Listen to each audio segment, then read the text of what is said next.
Dans la cassette précédente, nous avons pris connaissance que les prophètes de Dieu avaient été préservés par lui de commettre des grands péchés ainsi que des petits péchés et aussi toute bassesse de caractère, de mensonge et de laideur physique. Allah les avait pourvus des plus belles qualités car il les avait choisis et suscités comme exemple pour leur peuple. Cependant, Allah, Dieu, maître de l'univers, étant le seul parfait, ces prophètes ont commis de petites erreurs par rapport à leur rang de prophète, erreurs qui ne sont pas considérées comme des erreurs pour le sein des êtres humains comme nous le sommes. Par exemple, la prière de la nuit était une obligation pour le prophète Mohammed, paix et bénédiction de Dieu sur lui, alors qu'elle ne l'est pas pour nous musulmans. Dieu, dans son livre, a repris son prophète.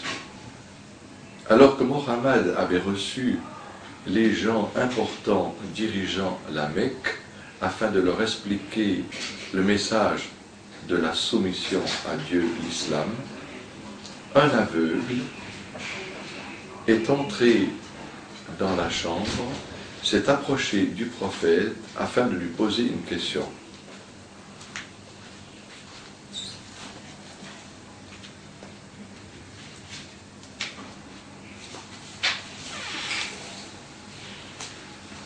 Cet aveugle s'appelait Ibn Maktoum.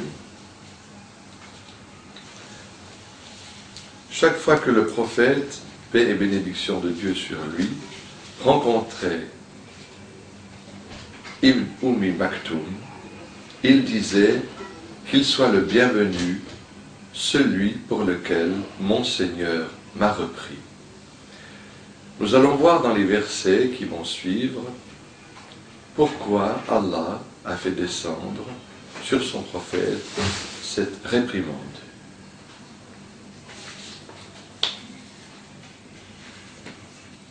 Je cite, « Le prophète s'est renfrogné et il s'est détourné parce que l'aveugle est venu à lui.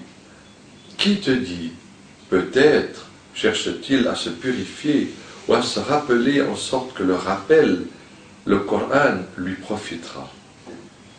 Quant à celui qui se complaît dans sa suffisance pour sa richesse, tu vas avec empressement à sa rencontre. Or, que t'importe qu'il ne se purifie pas. Et quant à celui qui vient à toi avec empressement, tout en ayant la crainte, tu ne t'en soucies pas. N'agis plus ainsi. Vraiment, ce Coran est un rappel. Quiconque veut donc qu'il se rappelle, consigné dans des feuilles honorées, élevées et d'une pureté incomparable, gardées par des anges nobles et obéissants. Coran, sourate, il s'est renfrogné, sourate numéro 80, versets 1 à 16.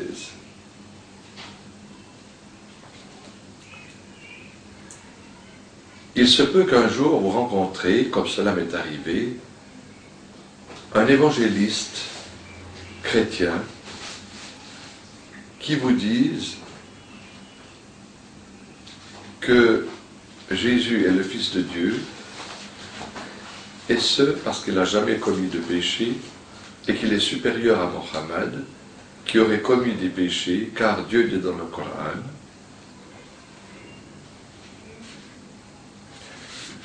je cite, « Nous t'avons, ô Mohammed, en vérité assuré une victoire éclatante afin que Dieu te pardonne tes péchés commis ou à commettre, achève de te combler de ses bienfaits et te dirige dans une voie droite. » Sourate la victoire éclatante, numéro 48, versets 1 et 2.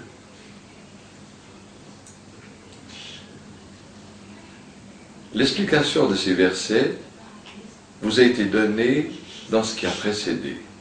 c'est-à-dire que le prophète avait commis une petite faute en ne voulant pas donner la priorité à cet aveugle qui était musulman, non parce qu'il était aveugle, mais parce que le prophète pensait que c'était plus important d'informer les gens importants de la Mecque qui n'avaient pas encore reçu le message de l'islam.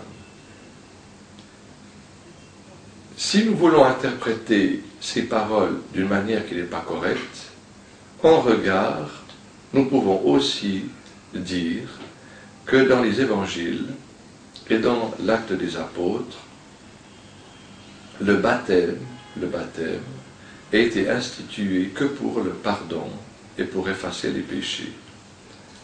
Jean, le prophète Yahya, paix soit sur lui, préparait la venue, l'apostolat de son frère Jésus, le Messie, paix soit sur lui. Et nous lisons dans l'évangile de Marc au chapitre 1, verset 9, et dans l'évangile de Matthieu au chapitre 3, verset 16, que Jean, Yahya, baptisait les gens afin d'effacer leurs péchés.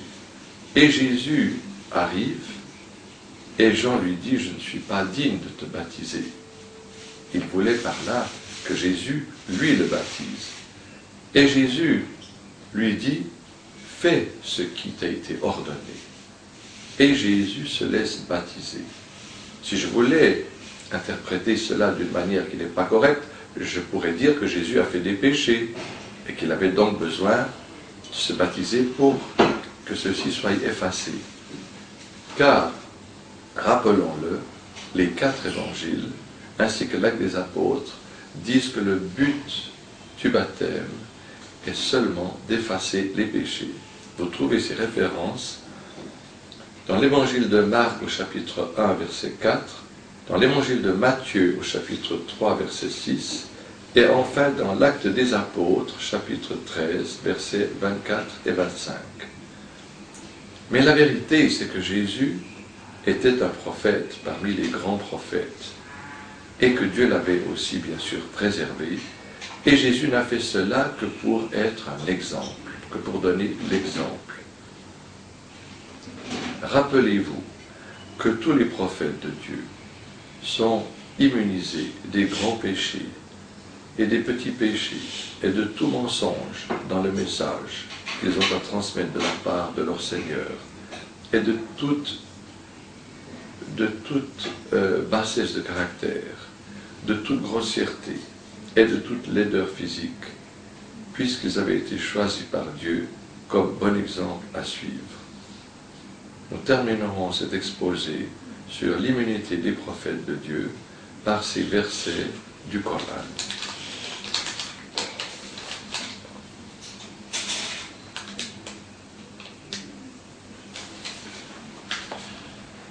Au nom de Dieu, le tout clément, le tout miséricordieux. Allah a élu Adam, Noé, la famille spirituelle d'Abraham et la famille spirituelle d'Imran en les élevant au-dessus des mondes. C'est là une descendance spirituelle unique dont une partie est issue de l'autre. Allah est voyant et très savant.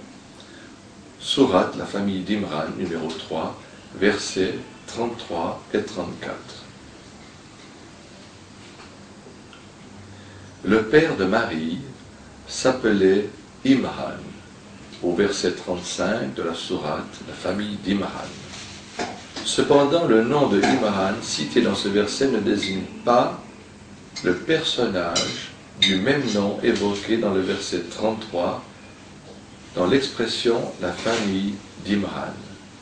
Pourquoi cela? Parce que le père de Moïse et d'Aaron s'appelait aussi Imran.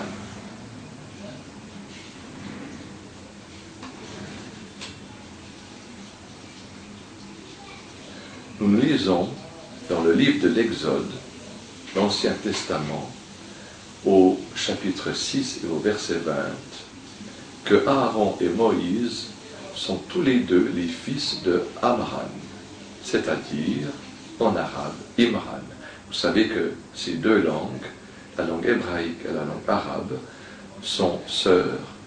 Vous dites par exemple en arabe Ahad, qui veut dire un, et vous dites en hébreu Ihad. Vous dites en arabe Salam, qui veut dire paix, et en hébreu Shalom.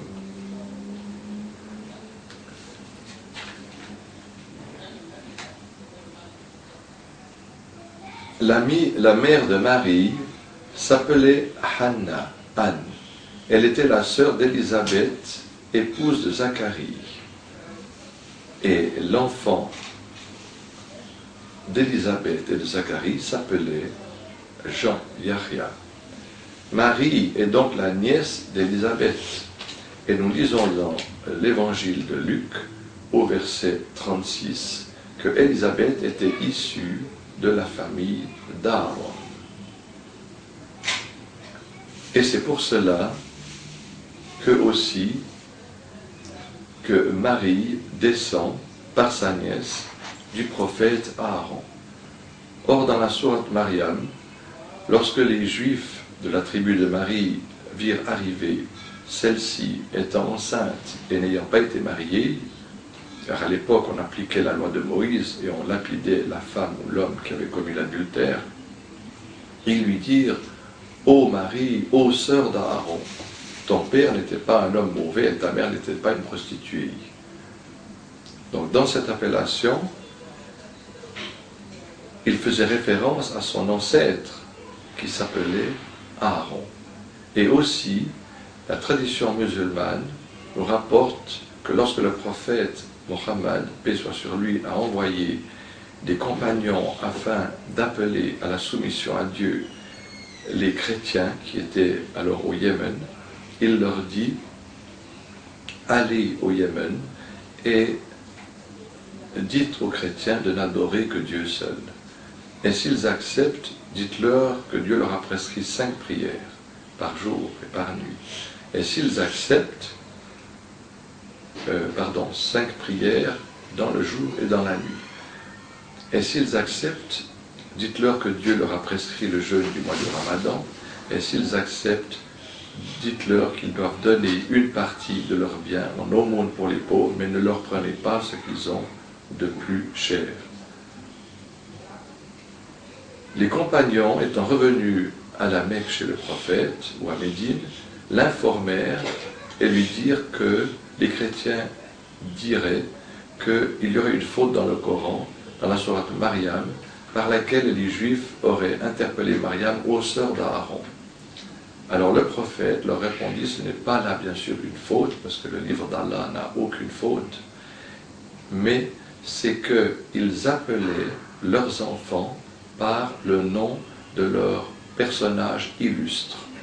Donc nous voyons bien ici que cette appellation convient parfaitement à Marie parce qu'elle est descendante du prophète Aaron qui était un grand prophète préservé par Dieu. Assalamu alaikum wa rahmatullah wa barakatuh.